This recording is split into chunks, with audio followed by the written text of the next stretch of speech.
ধর্ষণকারীর চাহিদা বাজারে প্রতিদিন বেড়েই চলেছে, তাই দেখে আমার বালগুলো সব খসে যাচ্ছে। বোকা চোদারা পেপারে এগুলো সব কি উল্টাপাল্টা লিখে গেছে বাংলার বাল। হ্যালো বাবা, কই কই কি হলো বে এখানকার ছেলা? তুমি আমাকে গাল দিলে কেন? বোকা চোদা ছেলে, তুই এমন ভাবে ডাকছিস মারা গানের চুলগুলো সব খাড়া হয়ে যাচ্ছে বালের। ওইসব কথা বাদ দাও, এখন আমাকে 500 টাকা দাও দেখি আগে।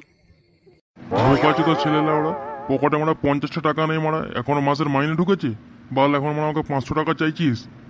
তুমি বানা কিসের বালের চাকরি করো? মানে মাইনেই পাও না যখন, বালের কাজ ছেড়ে দাও না গান মারাতে। যখনই লেওড়া পকেট মানি চাইবো তখনই লেওড়া তোমার এই বালের টাকা নাই, মাইনে ঢুকেনি, তখন মানে বালের কাজ করতে যাও কেন বালের? আবে এইখানকার ছেলে, তোকে আমার এত বড় কথা বলার সাহস কে দিল বে? গাড়া মারাতে জায়গা খুঁজে পাসনি? 5 পয়সা আমার রোজগার করার মূল্য নেই, আমাকে লেওড়া রোজগার করে শিখাচ্ছিস? তোকে লেওড়া 1 টাকাও দিব না। তোর কি গাড়া মারানো আছে মারি লিবি যা। সারাদিন তো লেওড়া গান্ডে পিন্ডে গিলছিস, মানে 1 টাকা রোজগার করার মূল্য নেই, আর আমাকে এসছিস মানে রোজগার শিখাতে? ও লেওড়া আমার বালের কথা বলছি। আমি তো লেওড়া শুধু তোমাকে 500 টাকা খুঁজলাম মারা, বন্ধুদের সাথে মারা একটু মজ মস্তি করতে হবে না মারা, মাথার শেষ মারা।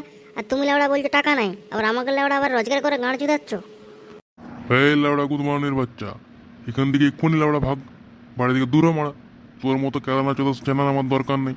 গাঁড় মারাতে বাপকে সম্মান করতে চায় না, আবার কি পেলে ছানা হয়েছিস তুই? ঠিক আছে লেওড়া, আমি বাড়ি ছেড়ে চলেই যাব। তবে লেওড়া একটা কথা, তুমি কিন্তু বালের আমাকে কোথাও ছেলে বলে পরিচয় দেবে না, তাহলে তোমার আমি বান্ডু ছুঁড়ে নেবো। না আমি লেওড়া খাপাক কর বেটা, আমি লেওড়া তোর পরিচয় কারো কাছে দেবো না। তুই লেওড়া এখনই বেরো বাড়ি থেকে।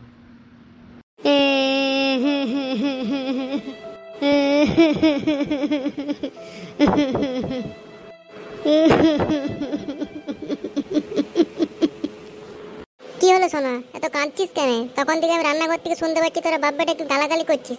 কি হয়েছে বল আমাকে। আমি আর এই বাড়িতে থাকবো না মা।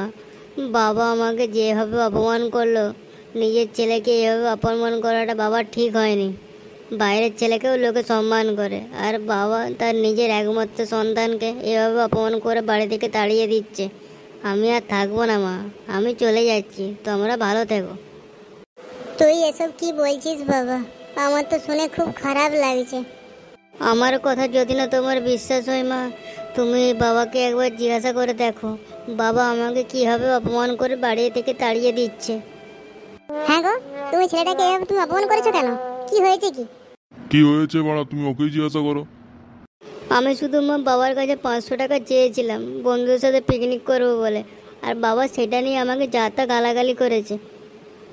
তুই একদম চিন্তা করবি না বাবা, তোর মা এখনো বেঁচে আছে। তোর এই ক্লিপটা চোদা বাবার কাছ থেকে 500 টাকা নিয়েই তবে ছাড়বে। তুই তোর বন্ধুর সাথে আজকেই পিকনিক করবি। দাঁড়া, ব্যবস্থা করছি। ছেলের এই কষ্ট আমি এভাবে দেখতে পারবো না। তুমি 500 টাকা দেবে না দেবে না সেটা বলো। না, আমার কাছে টাকা নেই কিছু, আমি দিতে পারবো না। ওই কুলাঙ্গার ছেলেকে বাড়ি থেকে বেরিয়ে যেতে বলো, অমন ছেলের দরকার নাই। তবে রে বুড়ো চোদা, ভালোই ভালো এক্ষুনি 500 টাকা বের করলে, নাহলে তোর গাঁড় ফাটিয়ে দেবো আমি। এই নাও 500 টাকা। তাহলে মা যেমন তো ছেলেও সেরকম রে বাবা, ঘাটটা পুরো গরম করে ছেড়ে দিল।